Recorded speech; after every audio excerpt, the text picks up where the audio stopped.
નમસ્કાર દર્શક મિત્રો, મિડ ડે ન્યૂઝ બુલેટિનમાં આપનું સ્વાગત છે. શરૂઆત કરીએ મુખ્ય સમાચારોથી. 5 રાજ્યોમાં વિધાનસભા ચૂંટણી હોવાથી અંદાજપત્રની તારીખ પાછળ ઠેલવાની દાદ માંગતી અરજી કાઢી નાખતી સર્વોચ્ચ અદાલત. જોકે ચૂંટણીવાળા સભ્યો માટે કોઈ યોજનાની જાહેરાત ન કરવા કેન્દ્રને સૂચના.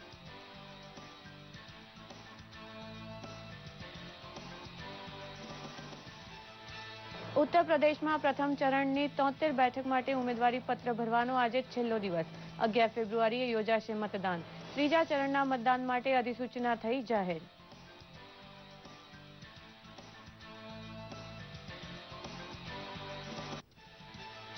ટામેટા અને બટાટાનો વિપુલ પાક લેનાર મહેનતકશ ખેડૂતને પરિવહન ખર્ચમાં ફાયદો કરાવે છે રૂપાણી સરકાર. ગુજરાત બહાર માલ સડક માર્ગે જાય તો ટન દીઠ 750 અને રેલવે દ્વારા મોકલાય તો 1150 ચૂકવાશે. દેશ બહાર માલ જાય તો પરિવહન ખર્ચમાં 25% અને મહત્તમ 10 લાખ અપાશે. સામાજિક ન્યાય અને અધિકારીતા વિભાગની સમીક્ષા બેઠકમાં હાજર રહ્યા મુખ્યમંત્રી. દલિત, વંચિત અને શોષિત વર્ગનો કોઈ પણ માણસ ભાજપ સરકારે આપેલા લાભ અને આત્મસન્માનથી વંચિત રહે નહીં તે માટે કરી તાકીદ.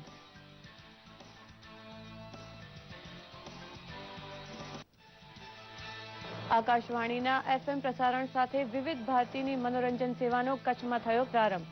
300 મીટર ઊંચા ટાવર વડે શરૂ થયેલું રેડિયો પ્રસારણ 100 કિલોમીટરની ત્રિજ્યામાં સાંભળી શકાશે.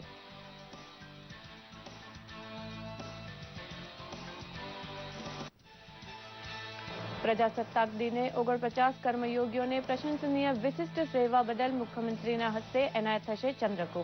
આ બાજુ દિલ્હી ખાતે ગણતંત્ર દિવસ પરેડમાં ભાગ લેવા માટે ગુજરાતની ટીમ ટેબ્લો સાથે સજ્જ.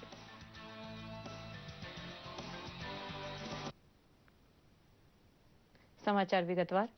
આ વર્ષે ગણતંત્ર દિવસની રાષ્ટ્રીય પરેડના મુખ્ય અતિથિ પદે યુનાઇટેડ આરબ અમીરાતના પ્રિન્સ ક્રાઉન શેખ મોહમ્મદ બિન ઝાયદ અલ નહાયન રહેશે. તેઓ કાર્યક્રમના ભાગ લેવા આજે બપોરે ભારત આવી પહોંચશે. વિદેશ મંત્રાલયના વિકાસ સ્વરૂપ અને યુએઈના વિદેશ પ્રતિનિધિએ એમના પ્રવાસ અંગે માહિતી આપી હતી. Mid-evening, around 4:30, his arrival. He's coming with a large delegation, number of ministers and a large number of businessmen also. Of course, the business part and the economy minister would also be participating. Besides the events in Delhi, we'll also go to Visakhapatnam for the CII's partnership summit on 27th and 28th. 5 રાજ્યોની વિધાનસભાની ચૂંટણી પહેલા 1 ફેબ્રુઆરીએ કેન્દ્રીય અંદાજપત્ર રજૂ કરવાના કેન્દ્ર સરકારના નિર્ણયને પડકારતી અરજી સર્વોચ્ચ અદાલતે ફગાવી દીધી છે. આમ હવે સંસદમાં નિર્ધારિત કાર્યક્રમ અનુસાર 1 ફેબ્રુઆરીએ જ બજેટ રજૂ થઈ શકશે. ચીફ જસ્ટિસ JS ખેહર અને જસ્ટિસ DY ચંદ્રચૂડની બેન્ચે અરજી રદ કરતા જણાવ્યું છે કે વિધાનસભાની ચૂંટણી પહેલા કેન્દ્રીય બજેટ રજૂ થવાથી મતદારોના માનસ પર અસર થઈ શકે તેવું અરજદાર પુરવાર કરી શક્યા નથી. કેન્દ્રીય બજેટ વિધાનસભા ચૂંટણી પહેલા રજૂ થવાથી કઈ જોગવાઈઓનો ભંગ થાય તે પણ અરજદાર દર્શાવી શક્યા નહોતા. જોકે સર્વોચ્ચ અદાલતે જ્યાં ચૂંટણીઓ યોજાવાની છે એ 5 રાજ્યો માટે કોઈ યોજનાની જાહેરાત ન કરવા કેન્દ્ર સરકારને ફરમાવ્યું છે. ઉત્તર પ્રદેશમાં 11 ફેબ્રુઆરીએ યોજાનાર પ્રથમ તબક્કાના મતદાન માટે 73 બેઠકો માટે ઉમેદવારી પત્ર ભરવાનો આજે છેલ્લો દિવસ છે. આવતીકાલે 25મીએ ઉમેદવારી પત્ર ચકાસવામાં આવશે, જ્યારે ઉમેદવારી પત્ર પાછા ખેંચવાની છેલ્લી તારીખ 27 જાન્યુઆરી છે. ઉત્તર પ્રદેશમાં ત્રીજા તબક્કામાં મતદાન માટે આજે અધિસૂચના જાહેર કરાશે. અત્રે એ ઉલ્લેખનીય છે કે ઉત્તર પ્રદેશમાં 7 તબક્કામાં 11, 15, 19, 23, 27 ફેબ્રુઆરી અને 4 તેમજ 8 માર્ચના રોજ મતદાન યોજાશે. મુખ્ય ચૂંટણી કમિશનર નસીબ ઝૈદીએ લોકસભા અને વિધાનસભા ચૂંટણી એક સાથે યોજવા અંગે જણાવ્યું હતું કે ચૂંટણી પંચે પોતાના સૂચનો કાયદા મંત્રાલય અને સંસદીય સમિતિને સોંપ્યા છે. હવે આ વિષય પર આગળની કામગીરી બંધારણમાં સુધારો કરીને કરી શકાય છે. Already been conveyed to Law Ministry as well as to Parliamentary panel that once the amendment in the Constitution are made through a process of political consensus, the Commission with certain additional resources can undertake the exercise of simultaneous election in future. But there are two preconditions. One, there should be an amendment in the Constitution through a process of political consensus, and we will need certain additional resources in terms of electronic voting machines, etc. અમેરિકી રાષ્ટ્રપતિ Donald ટ્રમ્પે અમેરિકાને trans Pacific partnership એટલે કે ટીપીપી વેપાર સમજૂતીથી ઔપચારિક રૂપે દૂર કર્યું છે. તેમણે 12 દેશના વેપાર સમજૂતી વાર્તા પ્રક્રિયાથી વાપસીના આદેશ પર હસ્તાક્ષર કર્યા હતા. આ પહેલા આ યોજના તેમના પુરોગામી બરાક ઓબામાની મોટી આંતરરાષ્ટ્રીય વેપાર પરિયોજનામાંની એક હતી. ટ્રમ્પે ટીપીપીમાંથી અમેરિકાને દૂર કરવાના હસ્તાક્ષર કર્યા બાદ કહ્યું હતું કે અમે ઘણા લાંબા સમયથી આ અંગે વાત કરી રહ્યા હતા. અમેરિકી શ્રમિકો માટે હવે સારો સમય છે. ટ્રમ્પે તેના ચૂંટણી પ્રચાર દરમિયાન આ અંગે વચન આપ્યું હતું. તેમણે દલીલ આપી હતી કે આ અમેરિકી કર્મચારીઓ અને નિર્માણ ક્ષેત્ર માટે નુકસાનકારક સોદો હતો. સેનેટર જ્હોન મેકને ટ્રમ્પના નિર્ણયને અપરિપક્વ ગણાવ્યો હતો. જોકે અમેરિકી કોંગ્રેસ આ નિર્ણયને મંજૂરી આપે એની ધૂંધળી શક્યતા જોવાઈ રહી છે. ગાંધીનગર ખાતે સામાજિક ન્યાય અને અધિકારિતા મંત્રાલયની કામગીરી માટે સમીક્ષા બેઠક યોજાઈ ગઈ, જેમાં મુખ્યમંત્રી વિજય રૂપાણી અને નાયબ મુખ્યમંત્રી નીતિનભાઈ પટેલ હાજર હતા. મુખ્ય સચિવ જે.એન. સિંઘની હાજરીમાં વરિષ્ઠ મંત્રી આત્મારામભાઈ પરમારે શ્રેષ્ઠ કામગીરી થઈ હોય તેવા દાખલા સાથેની વિગત આ બેઠકમાં આપી હતી. મુખ્યમંત્રી વિજય રૂપાણીએ આ બેઠકમાં કહ્યું હતું કે દલિત, વંચિત અને શોષિત સમાજનો એક પણ પરિવાર ભાજપ સરકારે તેમને આપેલા ફાયદા અને આત્મસન્માનથી વંચિત રહેવો જોઈએ નહીં.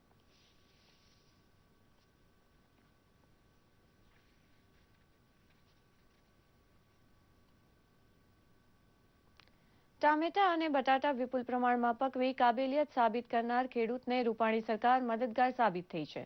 આ બંને ખેતપેદાશની નિકાસ કરનાર ખેડૂતને પરિવહન ખર્ચમાં મોટી રાહત આપવાની જાહેરાત નાયબ મુખ્યમંત્રી નીતિનભાઈ પટેલે કરી હતી. બટાટા અને ટામેટાને રાજ્ય બહાર મોકલવા માટે ખેડૂતો જે રાજ્ય બહાર નિકાસ કરે એમાં સબસિડી આપવાનો, ટ્રાન્સપોર્ટ સબસિડી આપવાનો રાજ્ય સરકારે મહત્વનો નિર્ણય કર્યો છે. અને જે ખેડૂતો બટાટાની ટ્રાન્સપોર્ટ વ્હીકલ દ્વારા એટલે કે ટ્રકો દ્વારા ગુજરાત બહાર નિકાસ કરશે એમને પ્રતિ મેટ્રિક ટન 750 રૂપિયાની સબસિડી આપવામાં આવશે. આકાશવાણી ભુજ કેન્દ્ર દ્વારા ભુજ તાલુકાના સામત્રા ખાતે દૂરદર્શનના ઊંચા ટાવર પરથી ગઈકાલે વિવિધ ભારતીની FM સેવાનું પ્રસારણ સાંસદ વિનોદભાઈ ચાવડાના હસ્તે શરૂ થયું છે. શ્રી ચાવડાએ FM પ્રસારણ સેવાને કચ્છ માટે ઐતિહાસિક સીમાચિહ્નરૂપ ઘટના ગણાવી હતી. તેમણે માહિતી પ્રસારણ મંત્રાલય, આકાશવાણી તથા દૂરદર્શનનો આભાર માન્યો હતો. મુંબઈ આકાશવાણીના પશ્ચિમ ક્ષેત્રના ઉચ્ચ અધિકારી MS થોમસે જણાવ્યું કે કચ્છ સરહદી વિસ્તાર હોવાથી સરહદ પારનું પ્રસારણ ખાળવા માટે આ અતિ મહત્વપૂર્ણ સેવા ચાલુ કરાઈ છે. અત્રે ઉલ્લેખનીય છે કે ભારત સરકારે 3 કરોડ જેટલા જંગી ખર્ચે આ FM સેવા પ્રજાસત્તાક દિનની સુંદર ભેટ રૂપે કચ્છી પ્રજાને આપી છે. FM 103.7 મેગાહર્ટ્ઝ ઉપર સવારના 5:55 થી રાતના 11 સુધી આ પ્રસારણ સાંભળી શકાશે.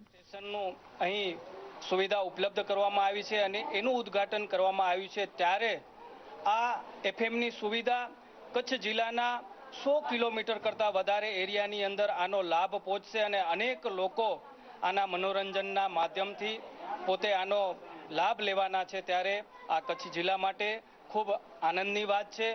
આકાશવાણી મુંબઈના જે કાર્યક્રમ છે તે આખા ભારતમાં જુદા જુદી જગ્યાએ સંભળાય છે, પરંતુ ભુજ કચ્છ જે વિસ્તાર છે ને એ જ તેનાથી વાકેફ હતો. કચ્છની આગળ લખપત કરીને એક નાનકડો એવો વિસ્તાર છે જ્યાં આ કાર્યક્રમ સંભળાશે કે કેમ તેવી સૌને ચિંતા હતી. તો સર્વે પરથી જણાયું કે લખપત સુધી પણ આ કાર્યક્રમ સાંભળી શકાય તેમ છે.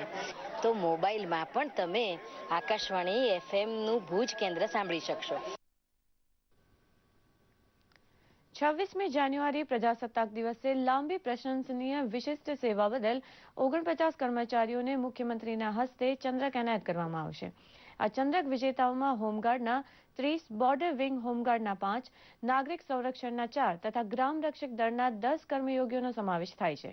આ પસંદગી પામેલા મુખ્ય અધિકારીઓમાં ગૃહરક્ષક દળના કચ્છના company sergeant major Waris Krishnalal Patni તેમજ પ્લાટૂન સાર્જન્ટ વિભાગ કરંતાણી, નાગરિક સંરક્ષણ વિભાગના વડોદરાના deputy chief warden Dineshbhai Majmudar તથા સુરતના deputy divisional warden Vasantbhai Tulsiram Andekar, જ્યારે ગ્રામ રક્ષક દળના ખેડા નડિયાદના નાયક અજીતસિંહ ખુમાનસિંહ ચૌહાણ તથા પંચમહાલ ગોધરાના GRD સભ્ય ગુલાબસિંહ બારિયાનો સમાવેશ થાય છે.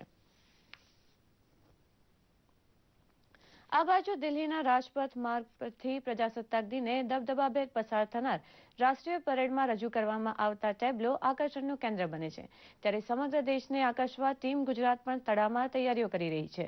છેલ્લા દિવસોમાં દિલ્હી ખાતે ગુજરાતની કચ્છની સંસ્કૃતિની ઝાંકી કરાવતા ટેબ્લો સાથે રાસ ગરબાની રમઝટ બોલાવતા કચ્છી માંડુઓ બરોબરની પ્રેક્ટિસ કરી રહ્યા છે.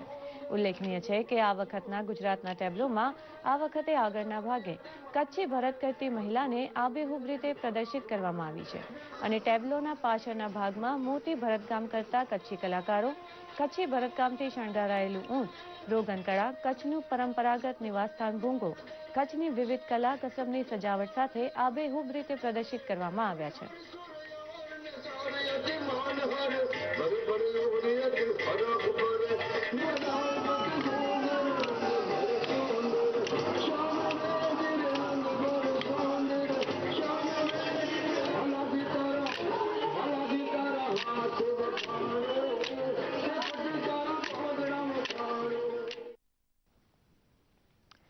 ભારતીય જનતા પાર્ટીના ગુજરાતના નવા નિયુક્ત યુવા મોરચાના પ્રદેશ પ્રમુખ ઋત્વિજ પટેલે છોટા ઉદેપુરના નસવાડી ખાતે પણ રેલી અને સભા યોજી હતી.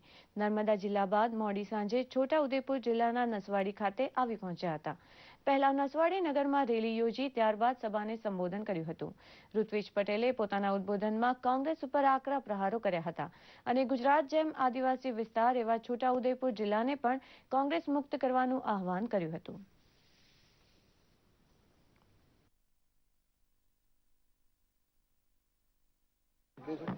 એક આદર્શ લોકશાહીમાં હું એવું માનું છું કે આદર્શ લોકશાહી એને કહી શકાય કે જેમાં દરેક વ્યક્તિને પોતાની માંગ રજૂ કરવા માટેનો અધિકાર હોય અને સામે સત્તાધીશ એટલે કે સરકાર એ માંગણી સ્વીકારવી કે નહીં એના માટે વાતચીત અને સંવાદ કરે, યોગ્ય ફોરમમાં એની રજૂઆત થાય અને બંને વચ્ચે વાતચીત થાય અને સમાજના તમામ વર્ગોને એ સ્વીકૃત હોય અને સમાજના અન્ય વર્ગોના હકનું હનન ન થાય અને સમાજની શાંતિ અને સલામતી જળવાઈ રહે, એટલે કે જે બેલેન્સ છે એ જળવાઈ રહે અને એવી રીતે સ્વીકૃત થાય, એક આદર્શ પરિસ્થિતિ હોય છે જે ગુજરાત સરકારમાં છે. તો એ સંવાદ ચાલી રહ્યો છે. આદરણીય નાયબ મુખ્યમંત્રી શ્રીએ 2 કરતા વધારે વાર્તાઓનો દોર કર્યો છે. તો જોઈએ આવનારા સમયમાં શું થાય છે. આણંદ જિલ્લાના પ્રજાસત્તાક પર્વની રાજ્યકક્ષાની ઉજવણીના ભાગરૂપે ગુજરાત વિધાનસભા અધ્યક્ષ રમણલાલ વોરાએ આણંદ શહેરમાં 129.61 લાખના 3 વિકાસ કામોનું લોકાર્પણ સહ ખાતમુહૂર્ત કર્યું હતું. રમણલાલ વોરાએ રાજમહેલ બંગલાથી વ્યાયામ શાળાથી નડિયાદને જોડતા ડામર રોડનું લોકાર્પણ કર્યું હતું. તેઓએ ભાલેજ રોડ ઓવરબ્રિજ કમ્યુનિટી હોલમાં રિનોવેશન તથા પ્રથમ માળનું બાંધકામ તેમજ ભગતસિંહ સ્ટેચ્યુથી શિખોર તળાવ સ્ટ્રોમ વોટર લાઇનના કામનું ખાતમુહૂર્ત કર્યું હતું. આ પ્રસંગે વિધાનસભાના અધ્યક્ષે કેન્દ્ર સરકારની પ્રધાનમંત્રી ઉજ્જવલા યોજના, પ્રધાનમંત્રી સુરક્ષા યોજના તેમજ રાજ્ય સરકારની મા વાત્સલ્ય કાર્ડ યોજનાનો લાભ લેવા અનુરોધ કર્યો હતો.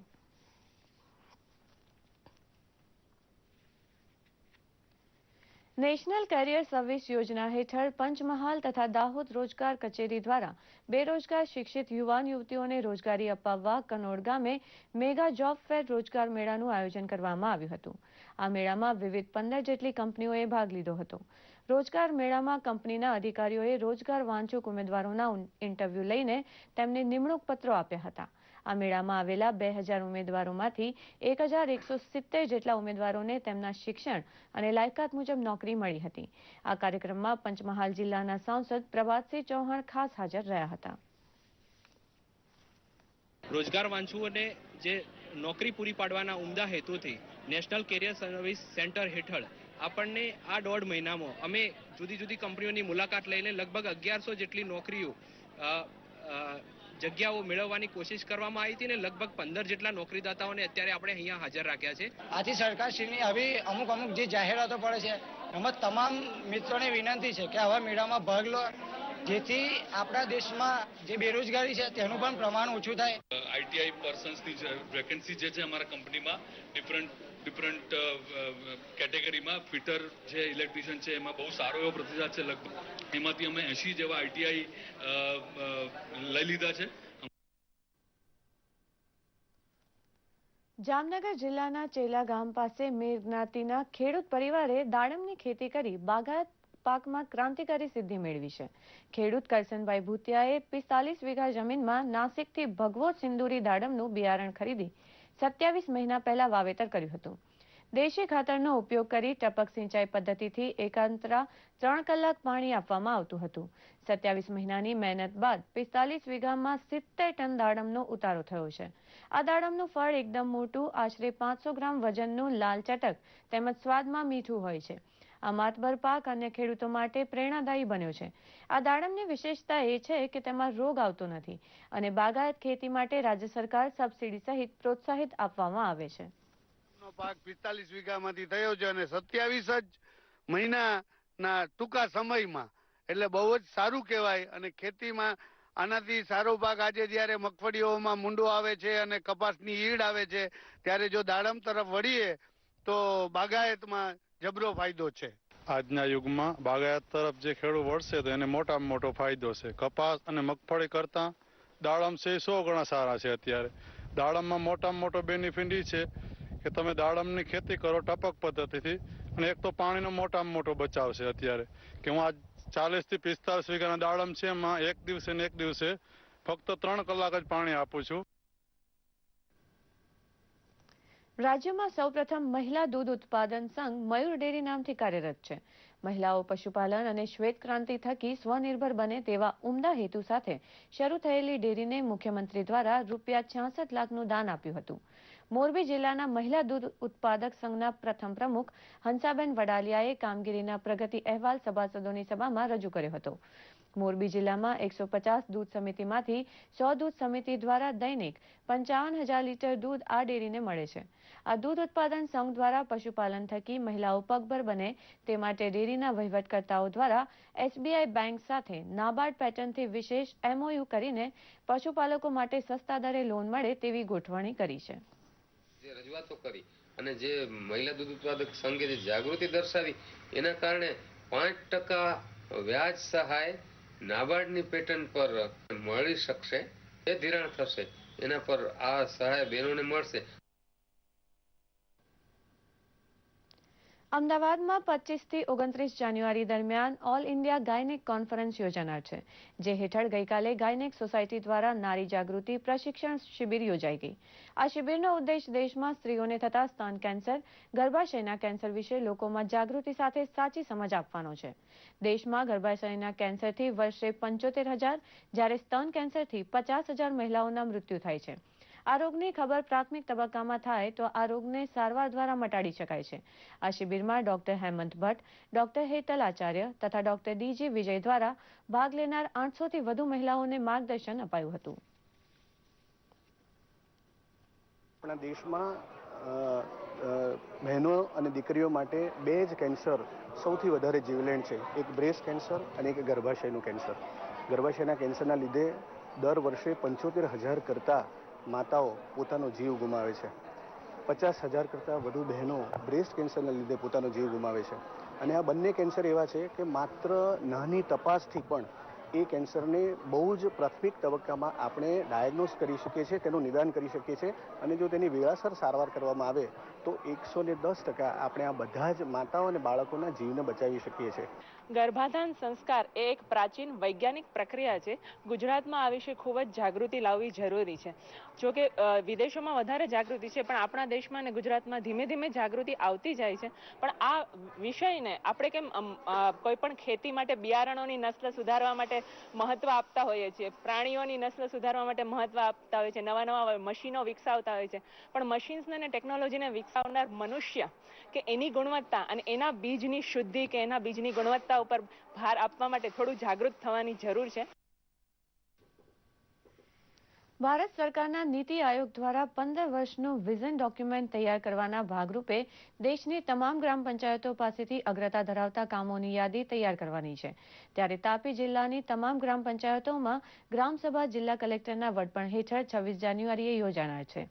જિલ્લા કલેક્ટરે જણાવ્યું હતું કે ગ્રામ્ય વિસ્તારમાં શિક્ષણ, આરોગ્ય, રોજગાર, કૃષિ અને સ્વચ્છતા તેમજ માળખાકીય સુવિધા સહિતના વિષયો અંગેના પ્રજાના સૂચનો મેળવવા ગ્રામસભા યોજવામાં આવશે. આ ગ્રામસભામાં રક્તપિત્ત શોધ અભિયાન અંગેના સ્પર્શ કાર્યક્રમની પણ ચર્ચા કરાશે. જિલ્લાની વિવિધ નગરપાલિકામાં શૌચાલયની 100% કામગીરી પૂર્ણ કરીને તાપી જિલ્લાને ખુલ્લામાં શૌચક્રિયા મુક્ત જિલ્લો જાહેર કરવાની દિશામાં થઈ રહેલા પ્રયાસોની માહિતી આપવામાં આવી હતી.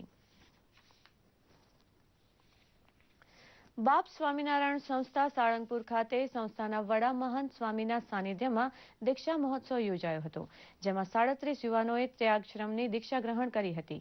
મહંત સ્વામીએ 37 સુશિક્ષિત નવયુવાનોને દીક્ષા આપી ભારતીય સંસ્કૃતિ ઇતિહાસમાં નવું સુવર્ણ પૃષ્ઠ ઉમેર્યું હતું. આ યુવાનોમાં 1 ન્યુરોલોજિસ્ટ, 2 MBBS, 2 ફાર્માસિસ્ટ, 8 ઇજનેર, જ્યારે 12 વિવિધ વિદ્યાશાખાના સ્નાતક છે. આ સમારોહમાં 35 યુવાનોને પાર્ષદ દીક્ષા, જ્યારે 2 પાર્ષદોને ભાગવત દીક્ષા આપવામાં આવી હતી. આ સાથે બાપ સ્વામિનારાયણ સંસ્થામાં સંતોની કુલ સંખ્યા 1017 થઈ હતી. આ દીક્ષા સમારોહમાં મોટી સંખ્યામાં હરિભક્તો હાજર રહ્યા હતા.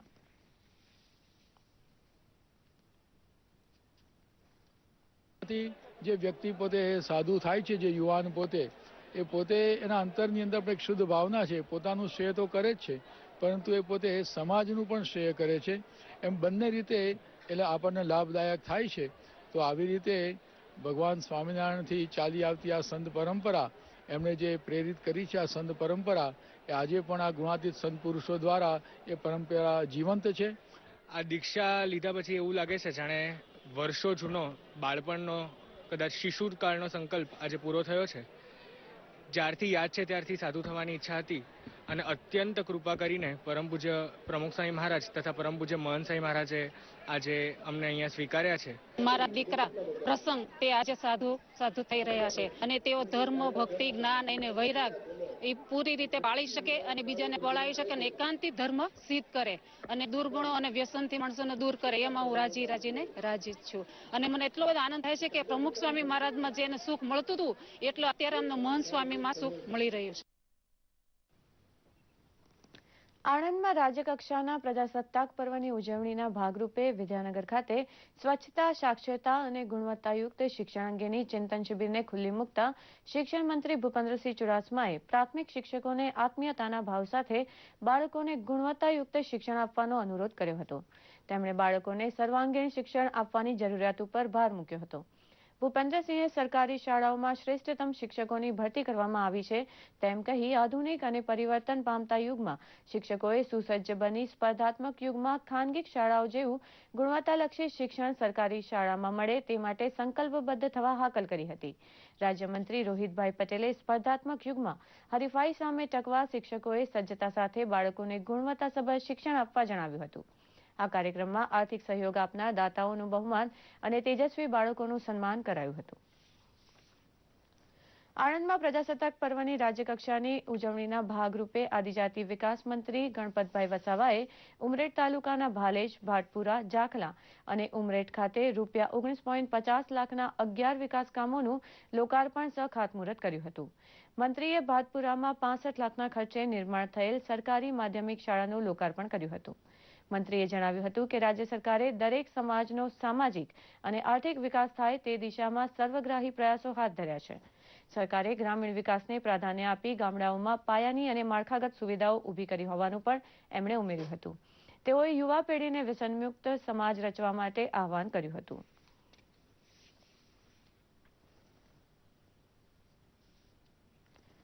રેલવે અકસ્માત સર્જાય ત્યારે ભોગ બનનાર વ્યક્તિઓની બચાવ કામગીરી કરવામાં તાકીદે મદદરૂપ થવા માટે કુલીઓને જોડવા તેમની તાલીમબદ્ધ કરવાનો કાર્યક્રમ વડોદરા રેલવે સ્ટેશન ખાતે યોજાયો હતો.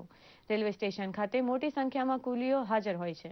તેઓને તાલીમબદ્ધ કરાયા હોત તો તેઓ પોતાની રોજગારી સાથે વિકટ પરિસ્થિતિમાં લોકોને મદદરૂપ થવાની ઉમદા કામગીરી કરી શકે છે.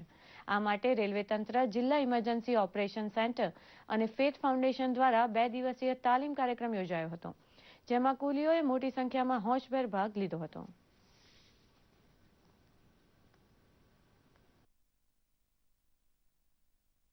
કોઈ પણ ડિઝાસ્ટર થાય, સપોઝિંગ આગ લાગે કે પછી એક્સિડન્ટ થાય કે પછી કોઈક પેસેન્જરને મારામારીમાં કંઈક ઇન્સિડન્ટ થઈ જાય, એ રીતના ઇન્સિડન્સીસ થાય તો એ સિચ્યુએશનમાં ફર્સ્ટ એડમાં એ શું કરી શકે એના માટે અમે એ લોકોને on the spot practical training આપી રહ્યા છે. અને તમામ કુલીઓને અમે પ્રેક્ટિકલ સેશન્સ પણ કરાવી રહ્યા છે કે સપોઝિંગ એમને વાગી ગયું હોય, ફ્રેક્ચર થાય તો તમે ફર્સ્ટ એડમાં કયા પ્રિકોશન્સ લઈ શકો. સાથે સાથે CPRની ટ્રેનિંગ પણ એ લોકોને આપવામાં આવી છે. અચાનક કોઈ રેલવે સ્ટેશનમાં કોઈ ડિઝાસ્ટર આવી જાય અથવા તો કોઈ અનહોની થઈ જાય તો મેડિકલ ઇમરજન્સી આવતા પહેલાં કુલીઓ કઈ રીતના બીજાની જાન બચાવી શકે છે તે પ્રમાણે અમે તાલીમ આપેલી છે. કારણ કે ડિઝાસ્ટરનો મેઇન હેતુ એ છે કે ઓછામાં ઓછી લાઈફ ખતરામાં થાય અને વધારે લોકોને સહાય મળી શકે, તે માટે અમે અહીંયા તાલીમ આપેલી છે. બધા કુલીઓને ટ્રેનિંગ મેં આપેલી છે. ટ્રેનિંગ માટે એવું આપેલી છે અમને कि कोई रेलवे स्टेशन ऊपर आग लगे जाए या कोई बीजा गाड़ी के अंदर गिर जाता है तो दूसरा कोई भी प्रॉब्लम होता है तो उसके लिए हम हेल्प कर सकते हैं या किसी भी आदमी को राहत दे सकते हैं. और किसी भी आदमी को हमारे थोड़ा हेल्प करने से किसी की जान बचती है. हम 2 घंटे के लिए टाइम निकालने का हमारा धर्म है. છોટા ઉદેપુરના નસવાડી દેવળિયા રોડ ઉપર બારડોલી નજીક ટ્રક સળગાવવાની ઘટના બની હતી. ટ્રાફિક જામ દરમિયાન આગળ નીકળવા જતા ટ્રક દ્વારા સ્વિફ્ટને ઘસરકો પડ્યો હતો. કારમાં સવાર લોકોએ ડ્રાઈવરને મારવાનું શરૂ કર્યું હતું અને ટ્રક ડ્રાઈવર જીવ બચાવવા ભાગવા જતા સ્વિફ્ટ અને સ્કોર્પિયો ગાડી દ્વારા ટ્રકનો પીછો કરી મસવાડી ધામસિયા ચેકપોસ્ટ નજીક ટ્રકને રોકી સળગાવી દીધો હતો અને ટ્રક ચાલકનું અપહરણ કર્યું હતું. પોલીસ આવી રહી છે તેની જાણ થતાં ટ્રક ડ્રાઈવરને કોસિન્દ્રા ખાતે છોડી મૂક્યો હતો. પોલીસે બોડેલી કાકરોલિયાના 2ને ઝડપી વાહનો કબજે કર્યા હતા અને બાકીનાને ઝડપવા ચક્રો ગતિમાન કર્યા છે.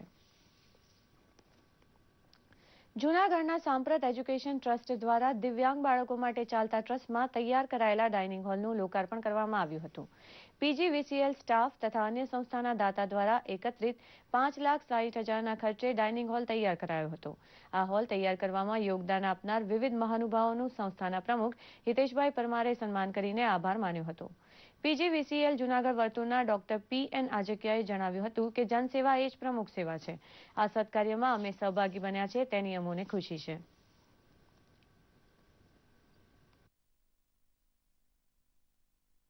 આખો સ્ટાફ તેમજ દાતા બધા હાજરી આપી અને આ સંસ્થામાં અતિ ગંભીર વિકલાંગ બાળકોની જે સેવા થાય છે તેમના ભોજન ખંડ માટે એક વિશાળ લોકાર્પણ કરેલ છે. એ અનુસંધાને આજે આ દાતાઓ અને સમાજનો આભાર માનું છું. Service to the humanity is service to the God. જન સેવા એ જ પ્રભુ સેવા છે. તો અમને પણ એમ ઈચ્છા છે કે આપણે સતત ને સતત આવા એક અલૌકિક દિવ્ય કાર્યની અંદર લાગ્યા રહીએ. તો આ સંસ્થા દ્વારા જે સેવાકીય પ્રવૃત્તિઓ થાય છે એ દુઆ પ્રાપ્ત કરવાનું એક સ્થાન છે. એની અંદર અમે જે ભાગ લીધો છે એ અમારું સદભાગ્ય છે. Thank you. ફિલ્મના પ્રમોશન માટે અભિનેતાઓ અનેક તરકીબો અજમાવે છે. બોલિવૂડ સ્ટાર શાહરૂખ ખાને પોતાની ફિલ્મના પ્રમોશન માટે ટ્રેનમાં પ્રવાસ કર્યો હતો. દિલ્હી જતી ટ્રેનમાં વડોદરા અને વલસાડ રેલવે સ્ટેશન ખાતે 3 મિનિટ માટે ટ્રેન રોકાઈ હતી. ત્યારે શાહરૂખ ખાને લોકોને મળવાની તક ઝડપી હતી. વલસાડ રેલવે સ્ટેશન ખાતે શાહરૂખની ઝલક મેળવવા તેના ચાહકો મોટી સંખ્યામાં ઉમટી પડ્યા હતા. આ સમયે પોલીસ માટે ભીડને નિયંત્રિત કરવાનું મુશ્કેલ બન્યું હતું.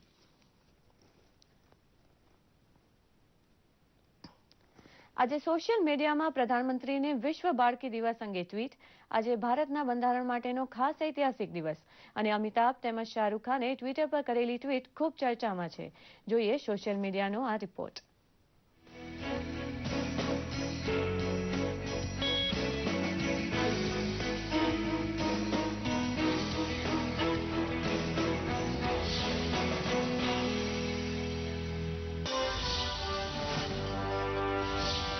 આજે રાષ્ટ્રીય બાળકી દિવસ તરીકે ઉજવણી થઈ રહી છે.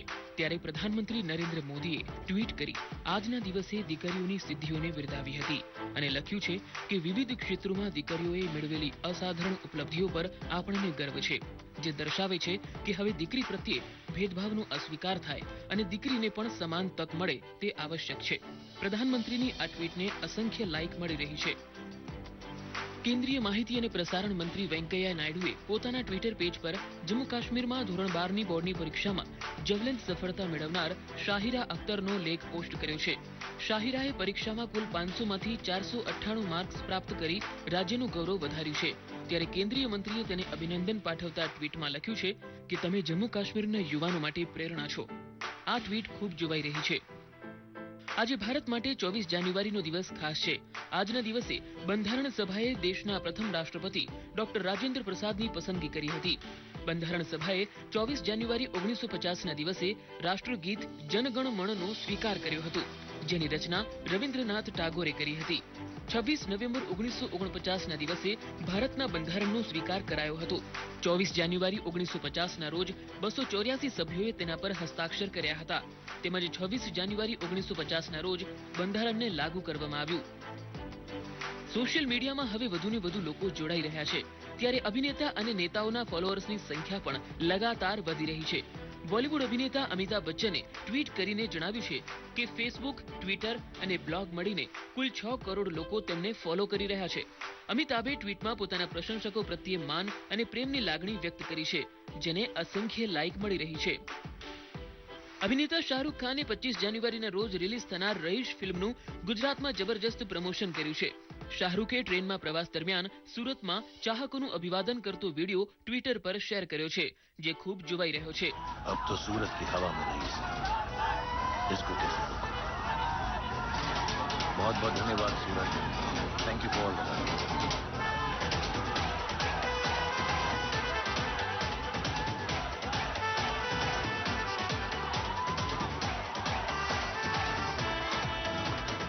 સોશિયલ મીડિયા ડેસ્કથી પંકજ શર્માનો રિપોર્ટ, દૂરદર્શન સમાચાર, અમદાવાદ. તો આ સાથે આ સમાચાર બુલેટિનની સમાપ્ત કરીએ છીએ. નમસ્કાર.